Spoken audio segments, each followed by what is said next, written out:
Este programa tem o apoio da TV Interação, Associação Vida e Trabalho e da Ordem dos Advogados do Brasil, Seção São Paulo.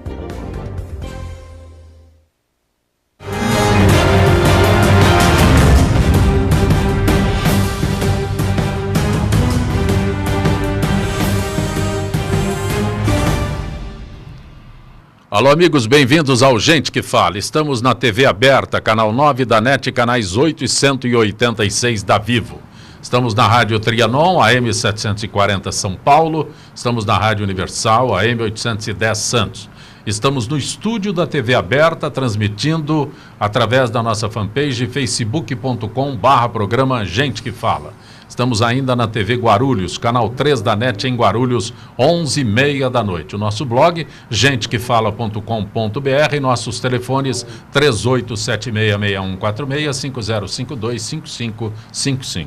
Antes de anunciar os nossos convidados, um registro triste, comunicando o falecimento do senhor Arcídio Salvato. O senhor Arcídio é sogro da diretora Zenilda Salvato. Falecimento registrado nesta madrugada. E o velório acontece no cemitério de Santo Amaro, sepultamento marcado para as 16 horas.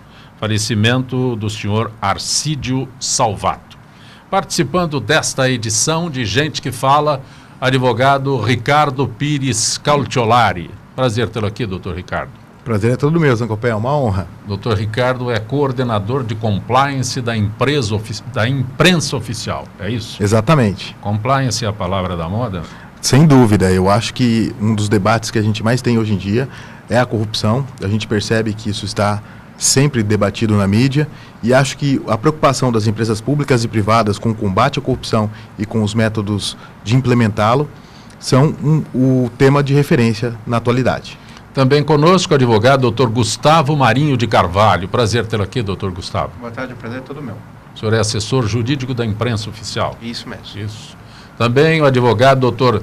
Sérgio Augusto Pereira de Souza. Prazer tê-lo aqui, Dr. Sérgio. Boa tarde, um prazer é meu. O senhor é procurador-chefe de defesa da Fazenda Nacional na Terceira Região. Isso, eu fui procurador-chefe da Fazenda Nacional na defesa durante a Terceira Região no ano passado. Agora eu sou ex-procurador-chefe. Também está conosco o advogado Dr. Belisário dos Santos Júnior. Prazer tê-lo aqui, Dr. Belisário. É uma honra voltar a vê-lo, Zancopé. Todos são advogados. O senhor é membro da Comissão Internacional de Juristas e da Comissão de Justiça e Paz da Arquidiocese de São Paulo. É isso. Correto? Eu destaquei, todos são advogados e, de propósito, estão aqui hoje para um tema que eu não sei se foi colocado como deve ter sido colocado na mídia, ou simplesmente passou assim por esse momento que nós temos, momento político no país. Mas a atual Constituição brasileira está completando 30 anos. Ela foi promulgada... Quando ela foi promulgada? 5 de outubro de 1988. Doutor Belisário, e de lá para cá? É um longo tempo, não é? 30 anos de vigência de uma Constituição só encontra, vamos dizer, uma similitude com a Constituição do Império, né? Quer dizer, nos tempos democráticos, nos tempos republicanos, é a primeira Constituição que chega aos 30 anos. Sem ser, acredito eu, cabra marcado para morrer, né? Eu acho que ela é uma Constituição destinada a viver bastante, com muitas emendas, né? Uma característica dela, ela tem 99 emendas, mas eu acho que ela vai ter um grande futuro pela frente. Mas doutor Belisário, doutor Sérgio Augusto, doutor Gustavo Marinho, doutor Ricardo Calciolari, ela cumpriu o seu papel, ela cumpre o seu papel, ela atende à expectativa do brasileiro? Por favor. Eu acho que sim e não. O papel dela, apelidada de Constituição Cidadã, é muito importante e não à toa tem sobrevivido tanto tempo num país com algumas inseguranças democráticas institucionais. O que demonstra, ao meu ver, uma maturidade, um crescimento e um implemento na maturidade das instituições do nosso país. Acho que a nossa luta é justamente essa, fazê-la viver ainda mais. A longevidade constitucional é um ponto. E eu gostaria só de destacar que esse apelido que ela recebe de Constituição Cidadã é importante, não só porque consagrou uma série de direitos importantes durante 1900 nesse período de 1988, após o regime ditatorial, mas ela também contou com ampla participação popular. Foram 122 emendas populares. A frase de Ulisses Guimarães, no seu discurso, eu acho importante sempre frisá-la: a Constituição certamente não é perfeita. Ela própria ou confessa ou admitir a reforma, e como bem destacou o Dr. Belisário, foram várias emendas constitucionais. Quanto a ela, discordar sim, divergir sim, descumprir jamais, afrontá-la nunca. Eu acho que esse é o nosso desafio. Ímpetos reformistas e alterações constitucionais para atualizá-la são necessárias, muitas vezes necessários. Contudo, eu acredito que uma retirada da Constituição, uma nova Constituição, tem que ser vista sempre com muitas ressalvas, porque essa é, como bem destacou o Dr. Belisário, a Constituição republicana mais longeva que tivemos. Espero seja muito mais longeva. Esse negócio de, esse negócio de Constituição cidadã me parece um viés político que não diz nada. Sim, mas eu diria que a Constituição, apesar desse apelido de Constituição Cidadã, o apelido é óbvio. Porque na verdade esse é um apelido que a mídia traz, a classe política traz à Constituição, mas quem estuda a Constituição e quem opera a Constituição como operador jurídico no sistema e tudo, tem a visão de que a Constituição é garantista. Então, durante todo esse processo eleitoral que a gente viveu, onde muito se falou em fazer uma nova Constituição, eu sempre, aos meus alunos na Faculdade de Direito da Damásio, eu o tempo todo falava a eles: olha, a nossa Constituição é muito boa, ela tem um viés garantista, ela garante direitos que antes não eram garantidos. Além disso, ela tem, como o Dr. Calzolari bem colocou, ela vem de uma base bastante popular, perto de todas as nossas outras constituições. Se a gente for olhar a história constitucional brasileira, na verdade a gente teve uma Constituição em 34, que teve uma base tão popular, não tão popular quanto, mas um viés popular também, e a Constituição de 46. E essas duas constituições, com pouco tempo, foram retiradas do cenário jurídico nosso por medidas de força, né? E defender esta Constituição hoje é a primeira missão de qualquer operador jurídico. Por ela ser garantista, ela traz um universo de direitos ao cidadão e à sociedade que se ampliam através da interpretação que o Supremo Tribunal Federal tem feito das cláusulas pétreas, inclusive no campo do direito tributário, assumindo os princípios tributários como cláusula pétrea e direitos individuais do contribuinte, que é extremamente importante. E, é claro, reformar, atualizar, emendar, isso tudo passa por um processo que é necessário, que a gente precisa revisar o tempo todo, mas que tem regras na própria Constituição. E estas regras na própria Constituição permitem a garantia do que a gente já conquistou ao longo desses 30 anos. Não, concordo, a Constituição, no meu modo de ver, ela é excelente. Algumas atualizações, reformas são necessárias, mas também a gente não pode negar que 99 talvez seja demais, né? Dá uma média de mais de 3 emendas por ano, né? Em nenhum país constitucionalmente estabelecido você tem tantas emendas a uma Constituição. Então isso também é um processo que tem que ser sempre criticado e visto com muita cautela, né? A Constituição não é uma lei ordinária, ela não pode ser alterada com tanta facilidade assim, né? O que eu destacaria hoje com relação à Constituição, no meu modo de ver, o texto dela é adequado às nossas necessidades, né, inclusive com essas reformas, mas a grande atenção que a gente tem que ter nesse momento é com relação à interpretação que se faz da Constituição. Estão se fazendo muitas reformas constitucionais, vamos dizer assim, não através de emendas constitucionais, mas por mudanças de interpretação, né? Isso também é tão perigoso, eu diria assim, a nossa democracia, tão arriscado quanto as próprias emendas constitucionais, né? Então essa é a nossa zelo de hoje. Um detalhe em relação a essa história da Constituição Cidadã é que eu talvez seja o mais longevo aqui. Então, Fica com isso que eu não faço questão. Essa é uma constatação. Então, o professor Sérgio falava da Constituição de 1946. Na Constituição de 1946, os direitos e garantias individuais, eles estavam no artigo 141. Nas reformas, nas constituições, entre aspas, de 67, 69, se aquilo pode se chamar de Constituição, eles foram para mais longe ainda, eles foram para o artigo 151, 153, então parecia que no curso desse intervalo de 46 até a Constituição de 88, os direitos e garantias individuais iam ficando mais longe, cada vez mais longe, até que em 1988 foi um ato simbólico do legislador constitucional, do constituinte, e trazê-los para o artigo 5º. Trouxe para o artigo 5º, para o artigo 7º, enfim. Então, a Constituição começa tratando... Que diferença faz isso? Não, a Constituição... Não, essa é uma simbólica outorga de importância ao cidadão. Quer dizer, a Constituição começa tratando dos princípios e logo em seguida passa a tratar do cidadão, para depois passar a tratar do Estado, das relações entre os poderes, etc. Ou seja, mais importante é a cidadania. Um outro detalhe é que era importante dizer que essa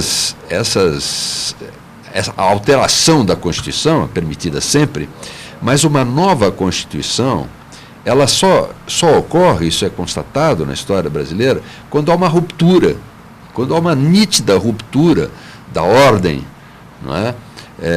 Veja-se 34, veja-se 46, logo após a Segunda Guerra Mundial, o fim da Segunda Guerra Mundial, em 67, tragicamente, com o fim do Estado de Direito, e em 1988, com a recuperação do Estado de Direito. Agora não há nenhuma alteração, uma ruptura que justificasse uma nova Constituição. Portanto, essas histórias de começar tudo de novo é uma conversa, às vezes, de candidato. Aliás, os dois candidatos tinham essa conversa, curiosamente, mas é uma conversa de candidato. Não pode ser uma conversa real, porque a Constituição não necessita disso e, portanto, se houver alguma emenda, ela virá como emenda, que a própria Constituição permite. Quando os senhores dizem participação popular, que participação popular tem a elaboração de uma Constituição?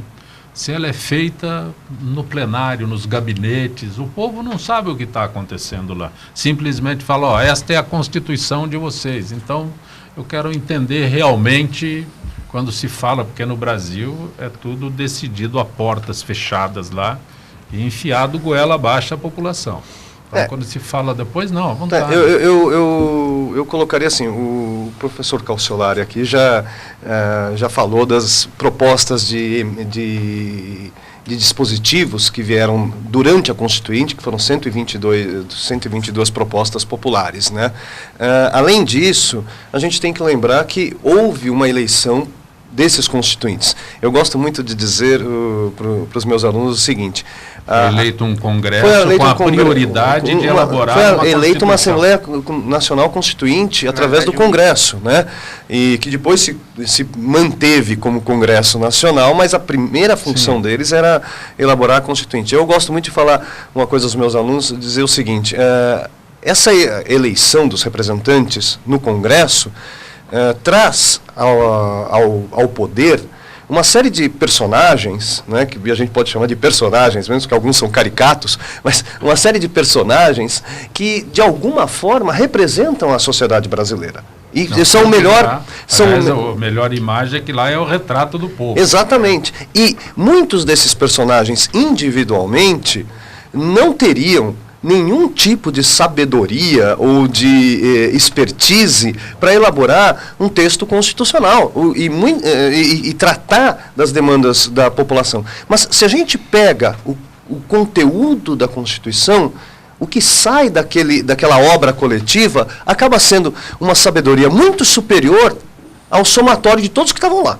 Porque, doutor Sérgio, a minha colocação, né, aquele congresso, aquela assembleia foi eleita especificamente para elaborar uma Constituição.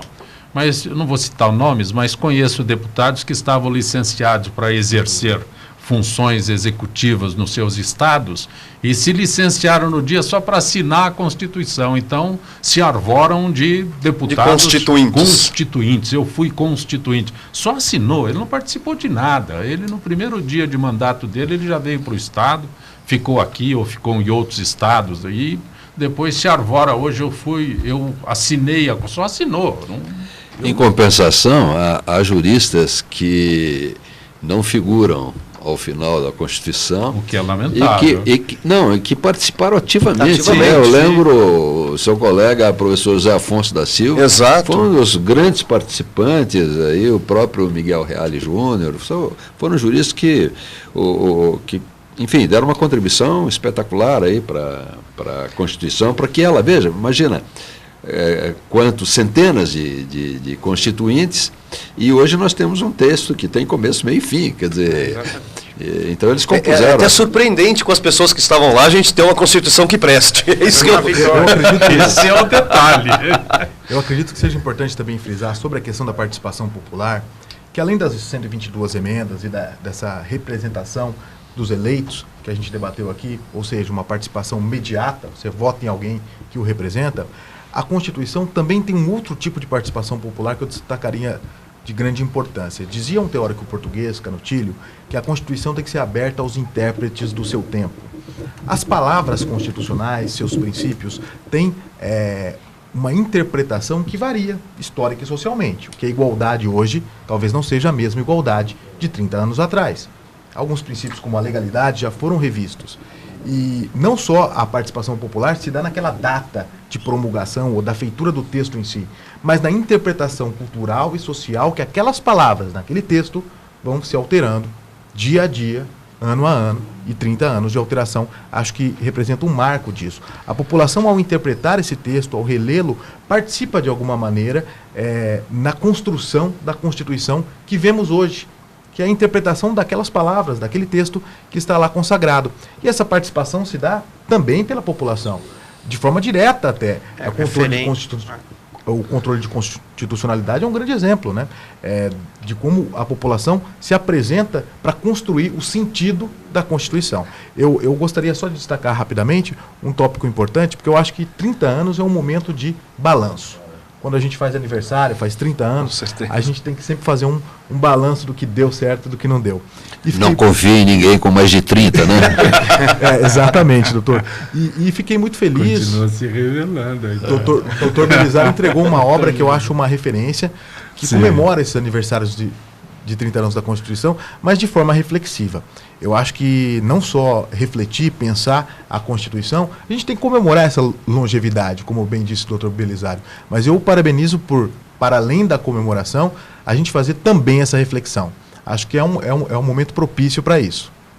Sem dúvida. Algo acrescentar? Só um detalhe que a própria Constituição, no seu texto, ela abre, né, a possibilidade da população, das pessoas participarem ativamente da vida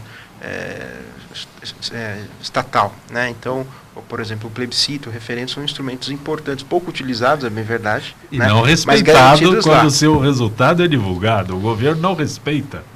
Isso é uma outra questão, mas são instrumentos importantes, né, que deveriam ser utilizados com mais rigor, né, com mais intensidade, porque isso garante justamente isso que você pontuou, a participação popular, né?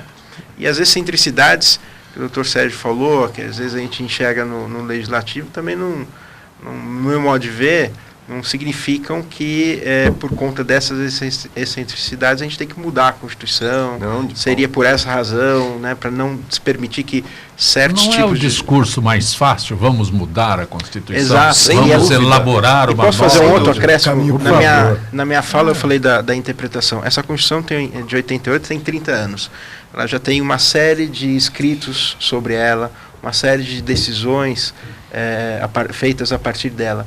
Você fazer uma nova Constituição de certa forma, zerar todo esse conhecimento que a gente adquiriu, a depender do teor dessa nova Constituição. Mas, doutor Gustavo, eu anuncio inúmeras vezes aqui, quando se tem uma discussão, eu falo, isto ainda não foi regulamentado. E por não ser regulamentado, não sabe se vale essa de agora ou se vale a anterior. Isso também, eu como leigo, os senhores são operadores do direito, então eu estou aproveitando, porque os senhores cobram caro os seus honorários e tal, e aqui é gratuito, eu posso fazer a pergunta. Mas existem alguns dispositivos que ainda exigem regulamentação, mas isso não significa que a Constituição é ruim, é má. Não, pelo contrário. Nesse aspecto, eu não entendo por que alguma coisa, se tem a Constituição, isso ainda não foi regulamentado, está por regulamentar, já foi regulamentado, então não é a Constituição? Eu diria, não sei se vou lhe atrapalhar, doutor Gustavo, mas eu diria que, na verdade, a gente efetivamente tem alguns dispositivos que necessitam regulação, né, mas isso não tem impedido a efetividade da Constituição. Inclusive, a interpretação que faz o Supremo Tribunal Federal nesse sentido é de suprir essa falta de regulação e trazer a efetividade do diploma constitucional. E isso se faz através daquele processo de interpretação que é tão fundamental. Eu até diria mais, concordo com o doutor Gustavo que a gente tem um excesso de emendas constitucionais. 99 é demais para 30 anos. A gente pode emendar, deve emendar, mas quando é efetivamente necessário. Por outro lado, a gente tem 30 anos, como o senhor disse, de interpretação constitucional no Supremo Tribunal Federal, na própria doutrina, e isso tem trazido um caldo de até alteração da efetividade da Constituição, que é muito salutar ao Brasil. Se a gente pega o conceito de igualdade ou alguns termos, como a palavra família dentro da Constituição, ela em 88 tinha um conteúdo né, absolutamente distinto do que hoje a gente tem, e por conta de uma interpretação do Supremo Tribunal Federal que avança ao encontro da sociedade. Né? A expressão trânsito em julgado. A mesma coisa a expressão trânsito em julgado. Que significa qualquer coisa menos trânsito em julgado. Trânsito em julgado hoje significa que tenha passado pela segunda ou pela terceira barreira de tribunais, mas não significa que tenha terminado aquele caso, que aquele caso esteja definitivamente julgado, que é uma interpretação nova, está para ser revista ou não, enfim, mas é algo que as pessoas que são condenadas em processo judicial ficam pensando, vamos dizer, depende de uma penada do Supremo, a minha liberdade pode durar mais tempo ou menos tempo, enfim, é uma coisa complicada. Só voltando claro. Um pouco ao que você falava, quer dizer, nós vivemos uma fase, caro Zancopé, de fim de uma expressão que, quando eu comecei a estudar, há alguns anos atrás, era uma expressão complicada, as normas programáticas. Né? O que significa o direito à saúde na Constituição? Não, essa é uma norma que diz que o Estado tem que cuidar. Não, hoje é a norma efetiva.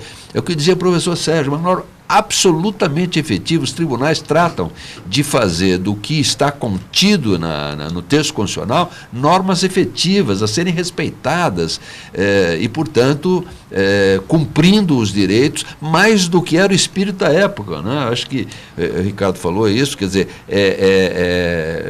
a interpretação ela vai variando até hoje no sentido de melhorar a interpretação e melhorar a qualidade dos direitos que são atribuídos à cidadania. Por outro lado, tem deveres também.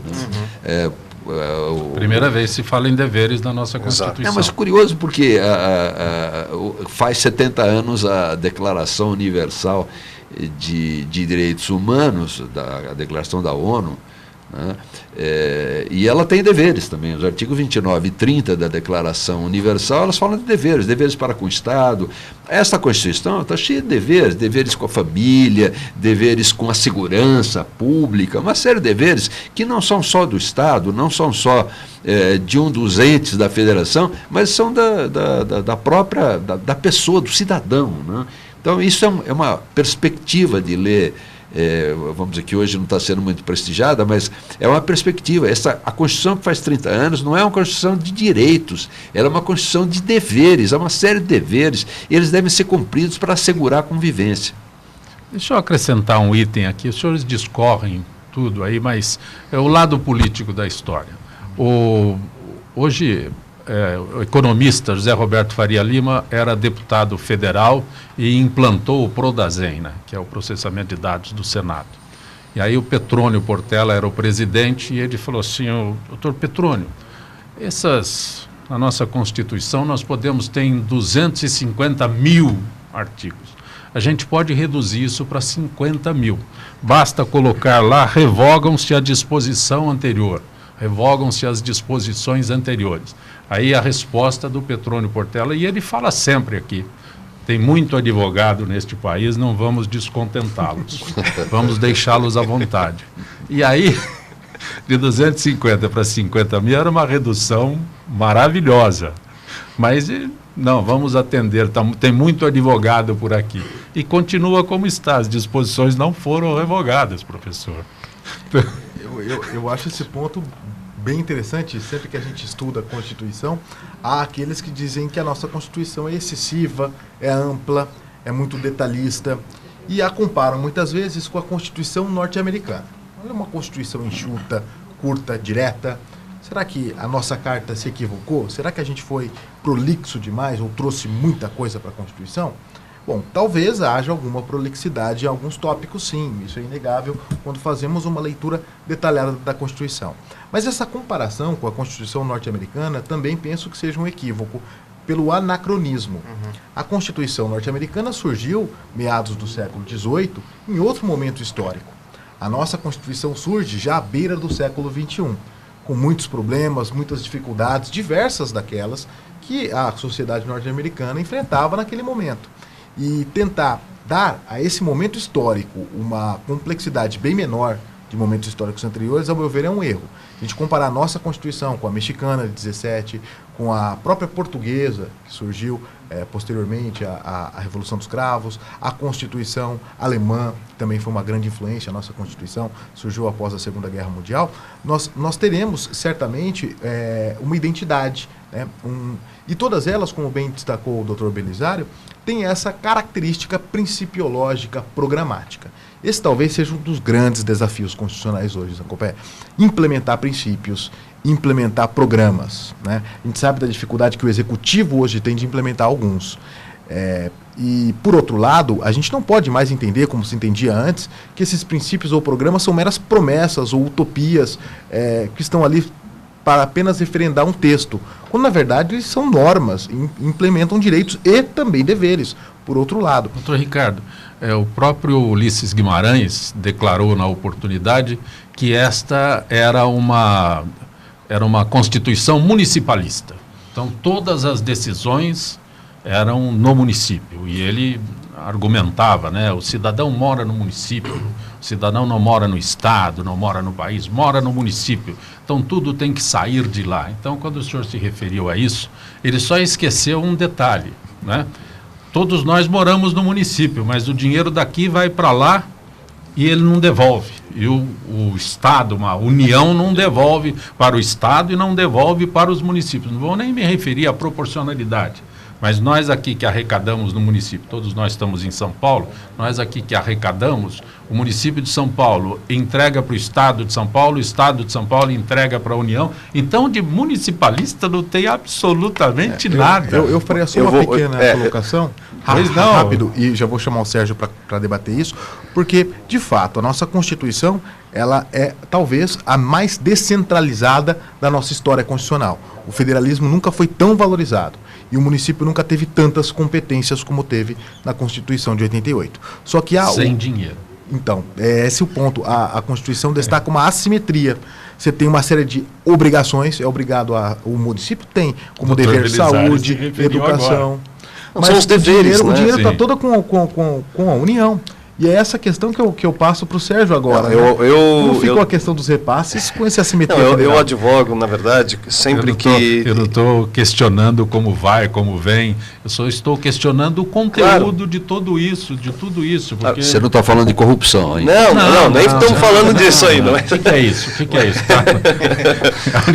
Enfiaram na Constituição com uma competência, doutor Belisário. Não, mas eu diria o seguinte, na verdade, a gente realmente teve uma centralização tributária muito forte, na União, o que é uma distorção dentro da construção constitucional que foi feita, que é uma construção constitucionalista. Sempre que eu discuto esse tema com colegas da Procuradoria da Fazenda, com os meus alunos, a gente chega à conclusão que, na verdade, nós teríamos que realizar uma inversão da pirâmide tributária no Brasil, né? E esse problema de realizar essa inversão da pirâmide tributária é um problema efetivo, no qual se discute sempre, mas que, em função das forças políticas que nós temos, já é difícil fazer qualquer tipo de reforma tributária. E fazer uma reforma total com a inversão da pirâmide tributária é praticamente impossível. Talvez hoje seja um momento oportuno. Talvez hoje, em função de uma eleição que foi completamente distinta, né, do ponto de vista da formação do candidato e se a gente for pegar essa eleição, ela corre fora de todo o padrão de eleição que a gente teve no Brasil. Me parece, o senhor citou 2 itens aí que todo mundo discute, ninguém sabe o que é. Reforma tributária, reforma da Previdência. Não está afeto à Constituição. Não é um problema de Constituição. Eu acho que é um problema de regulamentação. Não, eu discordo de você. Aliás, deixa eu só pegar um gancho numa provocação que você fez. Você falou da linguagem, né? Quando eu estava no meu doutorado, a gente teve uma matéria de metodologia e tinha um professor muito bom na Espanha. Ele tinha um livro pequeno que chamava Palavras com Poder. Né? Até parece coisa de religião. Mas, na verdade, o que era? Ele tinha um estudo, que era a tese de doutorado dele, que era pequenininha, e era esse livro, e que falava exatamente o seguinte: nós, advogados, nós, juristas, temos todo um linguajar que nos permite exercer um poder, né, e uma barreira para com os outros que não têm esse linguajar, e isso faz com que a gente exerça esse poder na sociedade, ganhe mais, possa cobrar melhores honorários, porque efetivamente a população fica apartada do acesso à Constituição, acesso ao sistema jurídico por conta disso. É verdade, até quando a gente conversa aqui nesse bate-papo que está bastante informal, a gente acaba usando expressões que, para quem está olhando lá fora, fala: meu Deus do céu, esses caras estão viajando, né? Esses caras estão viajando, eu não entendo nada do que eles falam, e por isso que a gente, quando tem a convivência com o pessoal da graduação, que o Dr. Ricardo tem também, a gente se conheceu, né, dando aula na graduação, e a gente tenta trazer um linguajar um pouco mais fácil. Retomando daí a questão da Constituição, da reforma tributária e da reforma previdenciária, nossa visão, a minha visão especificamente, é de que, na verdade, não é falta de regulação. Regulação da matéria tributária a gente tem demais. Na verdade, se a gente for ver o emaranhado tributário, que é o nosso sistema, né, ou o carnaval, como já foi dito, né, é para ninguém entender. É realmente uma tomada de poder através de uma série de expressões técnicas e de uma legislação absurdamente complexa, né, na qual, sem o advogado tributarista, ninguém faz nada na vida nesse país. Essa é a verdade. Doutor Belisário, quando eu fiz a pergunta ao doutor Sérgio e citei as reformas da Previdência, o senhor colocou a mão no teu livro aqui, 30 anos da Constituição Federal no Brasil, como dizer, está aqui, ó. Então,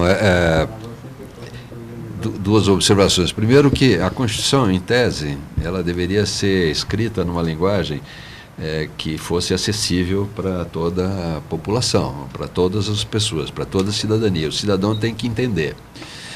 Nós tentamos, nesses 30 anos da Constituição Federal do Brasil, nós tentamos realizar artigos, cobrar artigos, foram 21 artigos, que numa linguagem razoavelmente acessível, ele reproduzisse isso, quer dizer, artigos escritos numa linguagem acessível para uma Constituição que deveria ser uma linguagem acessível.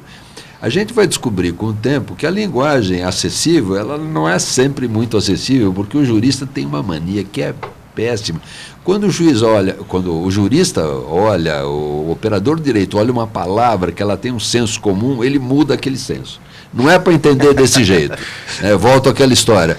trânsito em julgado. Não é o último julgamento, não é um julgamento. Aí vem, se você vê a disputa no Supremo Tribunal Federal, aí eles uns dizem que é na segunda instância, outros na terceira instância, e na cabeça de 90% dos operadores de direito no Brasil, a decisão transitada em julgado que não tem mais recurso.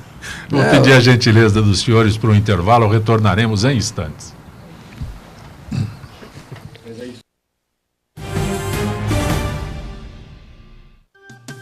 A TV Aberta São Paulo tem o apoio cultural da Oficina do Sofá, restauração de estofados com excelente qualidade. Para mais informações, ligue 0 operadora 11 5184 0308 ou confira nossos modelos pelo WhatsApp 0 operadora 11 99697 3600. Venha nos fazer uma visita. Rua Pires de Oliveira, 1202, Chácara Santo Antônio, São Paulo.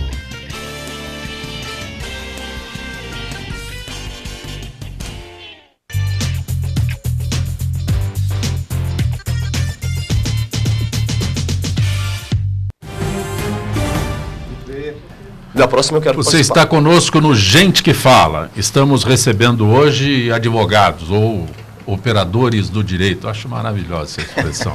Né?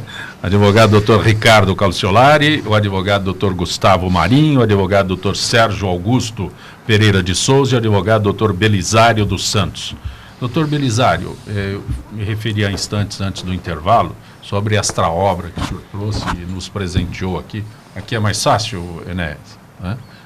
Esta obra, 30 anos de Constituição, a Constituição do Brasil, que o senhor presenteou a cada um dos que aqui estão com uma edição dessa. Agradeço, o meu inclusive autografado. Eu brinquei com os senhores, tenho 2 advogados em casa, por isso que eu sei que os honorários são altos, né? Então, mas o objetivo de escrever um livro desse, doutor Belisário? O advogado às vezes trabalha pro bono.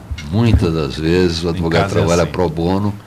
E a Ordem dos Advogados, que é um dos que incentiva este programa, ela nos cobra muitas posições, muitas atividades pro bono e sem honorários. A Ordem dos Advogados já foi a advogada na reconstituição da democracia brasileira. Mas esse livro tem uma coisa bastante interessante. Nós pegamos vários temas, inclusive, Zangopé, temas que você provocou aqui, né? A questão da tributação, da alteração da tributação, devemos ter mais impostos sobre consumo, que é um imposto indireto, ou devemos ter mais impostos de uma forma mais direta e que sejam mais socialmente justos, né? Tudo isso é debatido aqui. Alguns desses temas, o da tributação, em 2 artigos, pelo menos. Uma ministra do Supremo Tribunal, do Superior Tribunal de Justiça e um grande jurista falam sobre isso. A questão da igualdade, vocês falaram sobre a igualdade, o novo olhar que devemos ter em relação à igualdade, que é uma das coisas fundamentais, né? Quer dizer, desde a Revolução Francesa, o olhar sobre a igualdade é importante. Esse é como o conceito de igualdade evoluiu, é um dos outros temas, né? Vários dos direitos e das garantias previstos no artigo 5º têm uma referência especial. Esse é um livro escrito, claro, para a expressão que você gosta, operadores de direito, ou seja, juízes, advogados, delegados, promotores, etc., estudantes de direito, claro, mas também para a pessoa que quer saber um pouco dos seus direitos. Os artigos são curtos, no mais das vezes, os artigos são curtos, e, sim, falam coisas recentíssimas, né? Acórdãos recentíssimos. Uma coisa que nós poderíamos debater aqui é quando nós temos um crédito da Fazenda Nacional, por exemplo. Nós temos um crédito, né? O cidadão tem 5 anos para recuperar aquele crédito da Fazenda. Ou prescreve. Zacopé, você é o nosso jurista de plantão aqui. Ou prescreve. Mas quando por um motivo de improbidade se causa um prejuízo ao erário público, não prescreve. Ou prescreve. A Constituição é falha. A Constituição, quando quer dizer que alguma coisa é imprescritível, ela fala. Exatamente. Ela fala. Sei lá, o crime de racismo, etc. Ela fala. Mas aí tiraram falando em dinheiro, de uma disposição do artigo 37, por exemplo. Sim. Ela tem uma expressão que o Supremo Tribunal, há meses atrás, há semanas atrás, disse que se não for por culpa da pessoa ímproba, se for por um ato doloso, não prescreve nunca. O que motivou uma vez um advogado se dirigir ao professor Celso Antônio Bandeira de Mello, que tinha uma opinião pela imprescritibilidade, e falou: professor Celso Antônio, eu vim a essa sua palestra aqui e a minha mulher me mandou fazer uma pergunta. Eu fui secretário de Estado, quanto tempo eu devo guardar os documentos até a terceira geração da minha família, até a quarta ou até a quinta geração? E o Celso Antônio entendeu por aquela colocação que não, que havia necessidade de estabelecer um prazo, né? Os advogados defendem, alguns operadores de direito defendem que é o mesmo prazo, para um é para outro, o que vale para Chico vale para Francisco, mas não, enfim, esse é um tema, já está aqui, todo o debate em torno disso está aqui. O senhor não tem precatório? Eu tenho precatórios, sou advogado, em vários casos contra a Fazenda Pública, tenho precatórios. Então, por isso a pergunta, né? Então... Não, mas já passaram da época da prescrição? Não, pois é, de parte do Estado para com o senhor ou não? Mas provavelmente ele já tem os precatórios estão constituídos, né? Só espera o pagamento. Pois é, mas aqui não, essa espera que eu estou... Sim, mas... Estou fazendo a pergunta do cidadão. Só vou defender a União. Os precatórios da União estão em dia. Não, tá certo. Não, mas o que eu digo aqui, por exemplo... Do Estado e do município... Há governos atrás, o Ministério da Cultura falou para as pessoas que com ele lidavam: eu decidi reabrir esta prestação de contas. Não, mas ela já foi aprovada. Mas é débito do erário, eu vou reabrir e vou considerar faltoso, porque isto que a administração anterior aceitou, esta administração não vai aceitar. Ou seja, 20 anos depois de um débito eventual que já tinha sido solucionado na administração anterior, ou seja, quem tem um problema com a União, quantos anos deve esperar para que aquilo seja considerado passado? Não é uma questão de proteção do erário. Sérgio sabe disso. Não é uma questão só de proteção, ele falou bem, há que proteger o erário, mas é também uma questão de dar um limite temporal para que a segurança jurídica se estabeleça. Esse livro trata muito, e a Constituição também, de segurança jurídica, né? A gente tem que saber quais são as regras, e por isso que os julgamentos são importantes. E aqui tem muita crítica ao Supremo Tribunal Federal também, porque às vezes o Supremo diz isso num sentido, e algumas semanas, às vezes 1 ano ou 2 anos depois, dizem sentido oposto. Isso é uma insegurança jurídica. Doutor Gustavo, por favor. Só para complementar o que o Belisário falou, ele está coberto de razão, é aquilo lá que eu falei na minha fala inicial, é a questão da interpretação. A Constituição, o texto dela é bom, ela é atual ainda, mas a interpretação ela tem alguns limites também, e um desses limites é justamente esse que o professor Belisário falou, é o princípio da segurança jurídica. Esse princípio a gente não aprendeu ainda a respeitar, mas não por conta da Constituição, por conta da interpretação que se faz dela.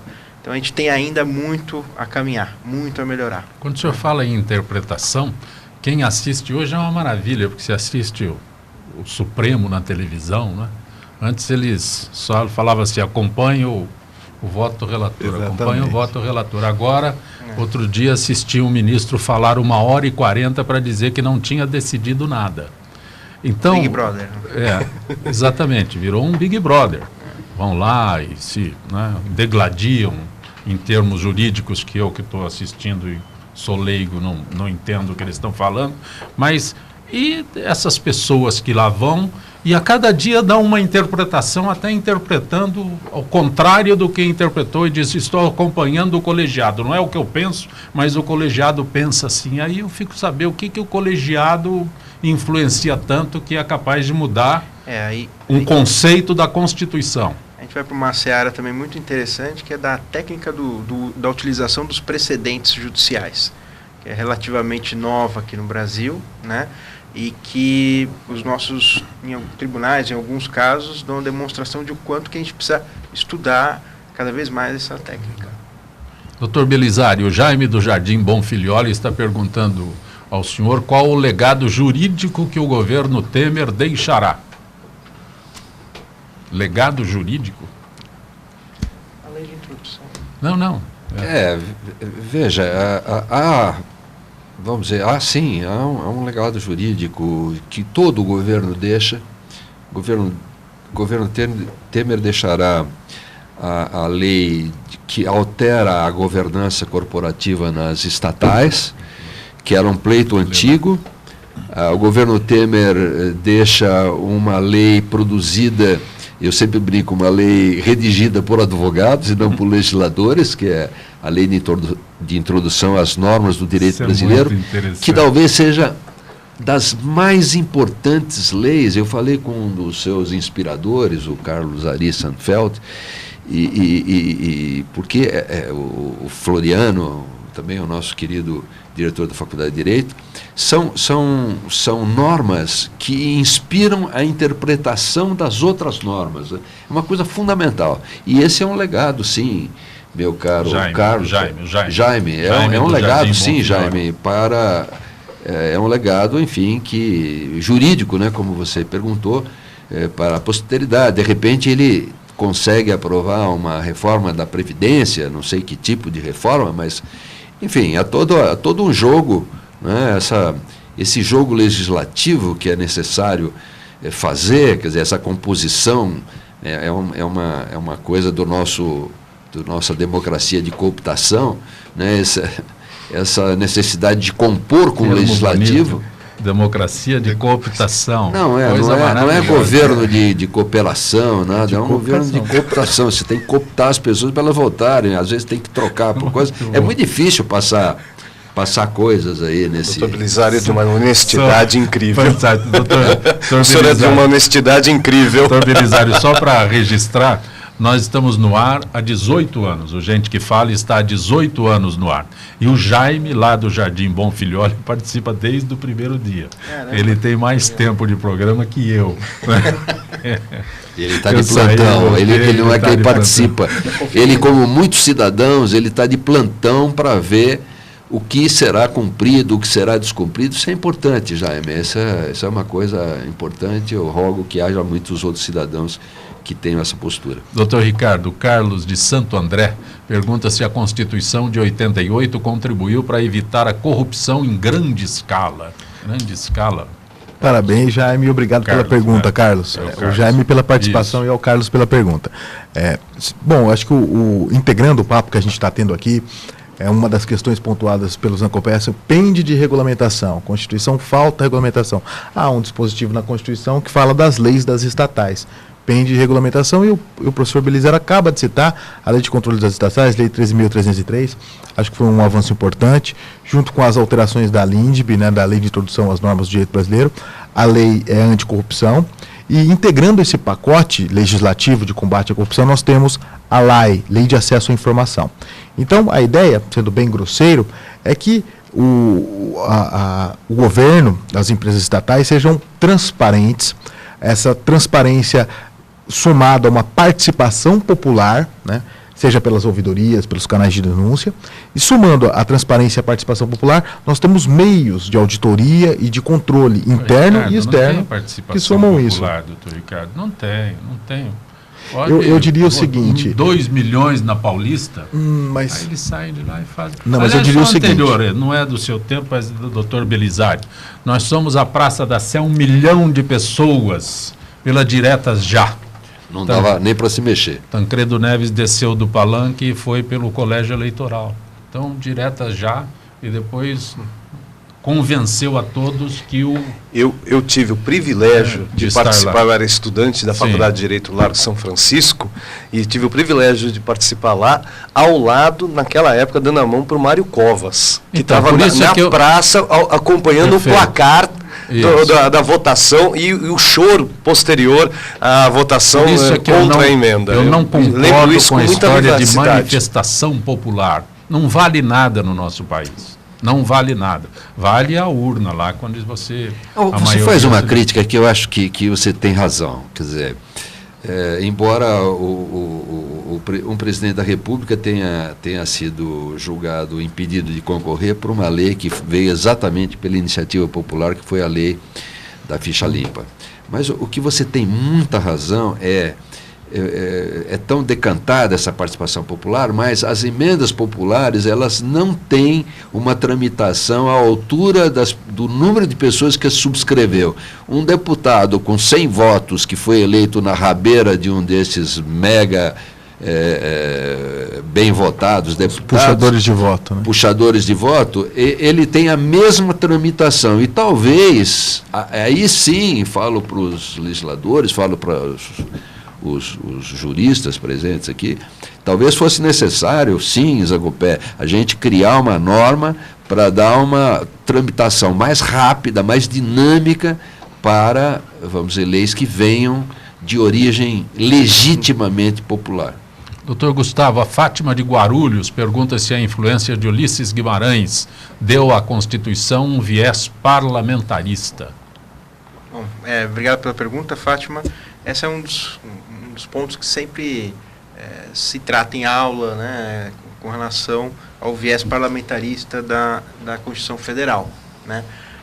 Acho que até o Belisário pode acrescentar alguns pontos históricos importantes, mas a questão é que tivemos um referendo, acho que foi em 1993, né, após a promulgação da Constituição de 88, e a expectativa é que aquela Constituição recebesse, né, o parlamentarismo como a forma de governo.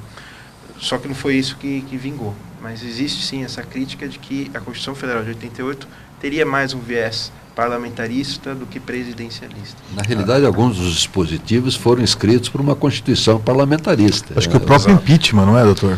O impeachment é uma instituição parlamentarista. A presidente Dilma, ela foi, vamos dizer, vítima de uma postura parlamentarista. O que chamaria num sistema parlamentarista um voto de desconfiança. Ela sofreu um voto de desconfiança. Ela perdeu a maioria parlamentar, isso foi fatal para ela. Mas tinha o crime de natureza política. Mas, na realidade, o que houve grave ali foi que ela perdeu o apoio parlamentar e eles votaram contra. E lá na Constituição de 88, o parlamentarismo só não foi implantado porque eles já distribuíram os cargos antes de efetivar a Constituição. Já agora, sabia eu diria que todo mundo quem seria o primeiro-ministro, quem seria...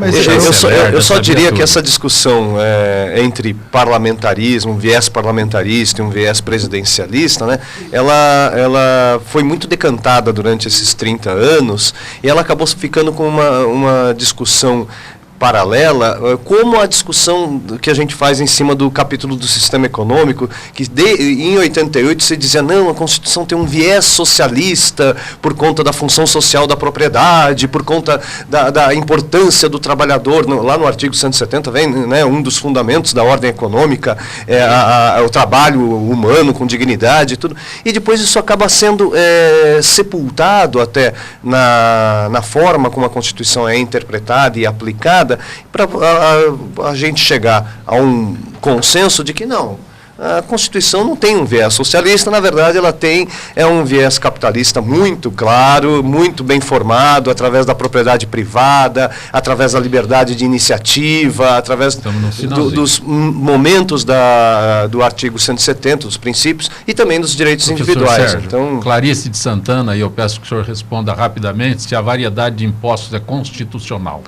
Clarice, obrigado pela pergunta. A variedade de impostos é constitucional. Efetivamente, eles são propostos na Constituição como competências dos entes federativos. A Constituição não traz impostos, a Constituição não traz tributos, na verdade. Ela traz propostas de tributos, circunstâncias que podem ser tributadas e as legislações dos estados, dos municípios, da União, é que trazem esses tributos. Se essas legislações acompanham a circunstância constitucionalmente prevista como tributável, então esses tributos todos são constitucionais. A crítica que a gente faz, só para finalizar, é que a gente teria que realmente revisar o capítulo tributário na Constituição, para que a gente diminua o número de impostos. Acabamos de falar que não há necessidade de revisar a Constituição. Não, a gente pode, a gente começou falando que podia. Doutor Belisário, onde eu encontro 30 anos da Constituição Federal do Brasil? Como eu faço para ter um exemplar desse? Pode acessar o site da Imprensa Oficial do Estado de São Paulo. Qual é a o livraria site? na 15 de novembro também. Ou as livrarias, as livrarias na 15 de novembro, ou pedir diretamente à Imprensa Oficial e pagar, né? Esse é um detalhe que está escrito no site. Agradecendo ao Dr. Ricardo Calciolari, ao Dr. Gustavo Marinho de Carvalho, ao Dr. Sérgio Augusto Pereira de Souza e ao Dr. Belisário dos Santos Júnior, que participaram desta edição de Gente que Fala. Estaremos de volta amanhã, sempre com direção do jornalista Fausto Camunha. Gratos, até lá.